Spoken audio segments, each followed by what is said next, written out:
light while working on it. Nothing.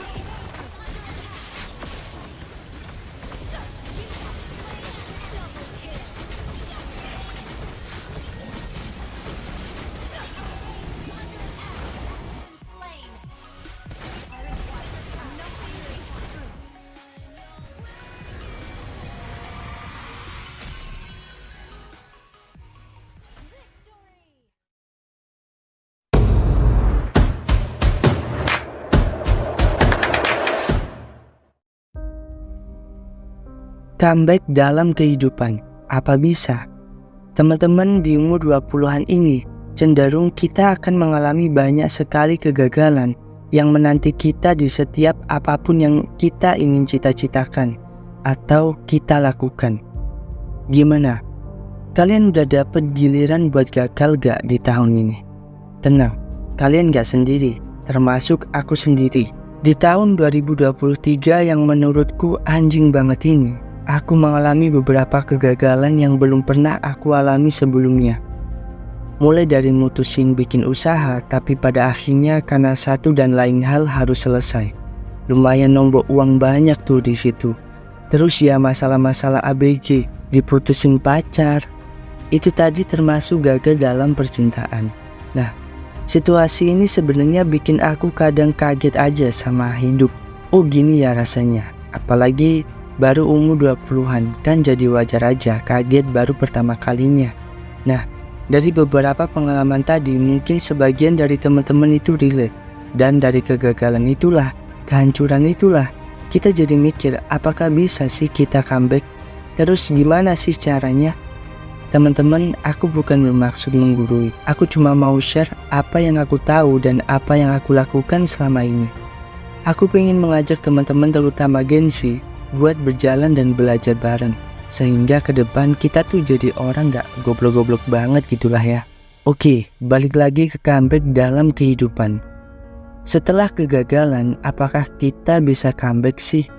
Terus gimana solusinya atau caranya? Yang perlu kita garis bawahi nih teman-teman, buat kita comeback lagi. Entah orang-orang akan relate atau enggak, yang penting aku akan contohin pakai psikologi Mobile Legends yang aku bikin sendiri nih. Nah, ibarat ML ya, turret jebol semua nih misalnya. Tinggal satu aja nih punya kita. Minion musuh pada gede-gede semua. Apa sih yang kita lakuin? Pastinya bertahan di base kan. Minionnya dimatiin dulu.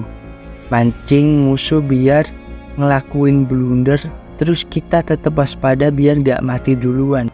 Nah, waktu musuh ngelakuin blunder baru tuh kita habisin di situ. Nah, dari situ apa sih yang bikin kita bisa belajar dari ML ini teman-teman?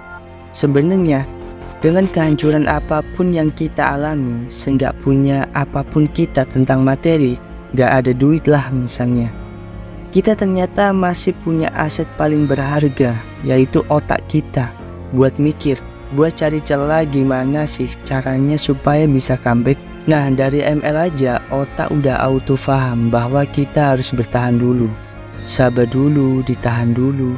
Terus kalau udah ada momen baru sikat habis-habisan sampai akhirnya kita menang. Nah, itu sama banget kayak real kehidupan men. Kita tuh ternyata dikasih Tuhan otak juga buat menyelesaikan masalah. Jadi jangan anggap kita nggak akan pernah bisa menyelesaikan masalah di dalam hidup kita selama otak kita masih berfungsi.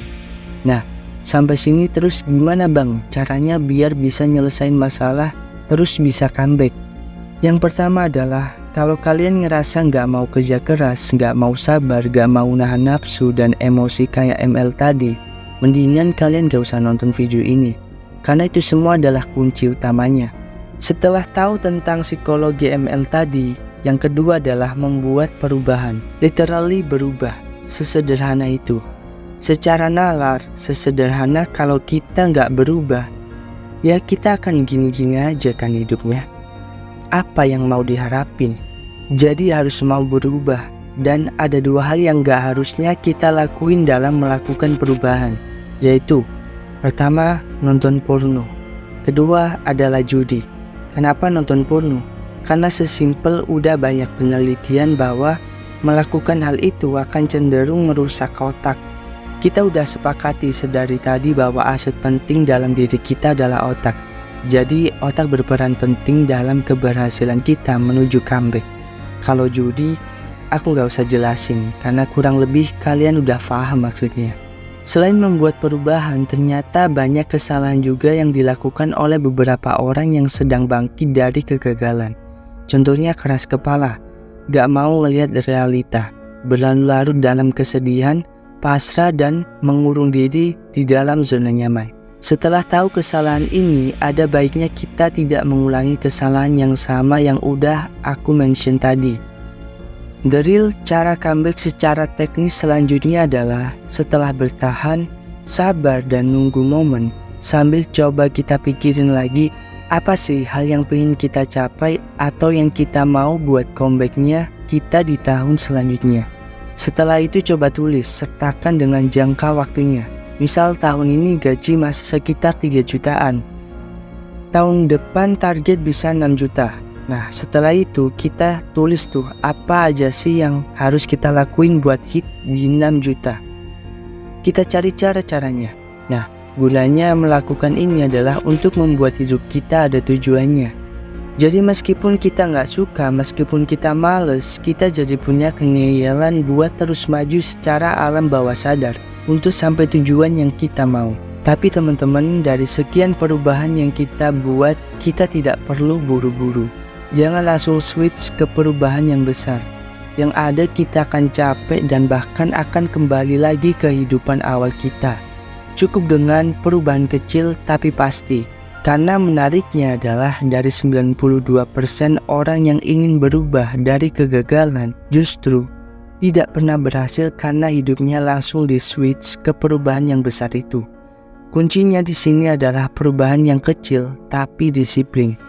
Ya, disiplin itu perlu kita terapkan untuk diri kita dengan sangat keras. Karena ketika nanti kita ketemu kegagalan selanjutnya di perubahan yang akan kita capai, kita tetap akan melakukan hal itu terus-menerus sampai menjadi kebiasaan. Dan kebiasaan dari dampak kedisiplinan itulah yang membuat kita sampai ke tujuan kita. Nah, begitulah kira-kira yang kita bahas kali ini. Untuk teman-teman yang sedang berjuang dalam hidupnya, semoga segera sampai pada tujuannya. Aku Jody dari Your 20s, sampai ketemu di video selanjutnya. See you.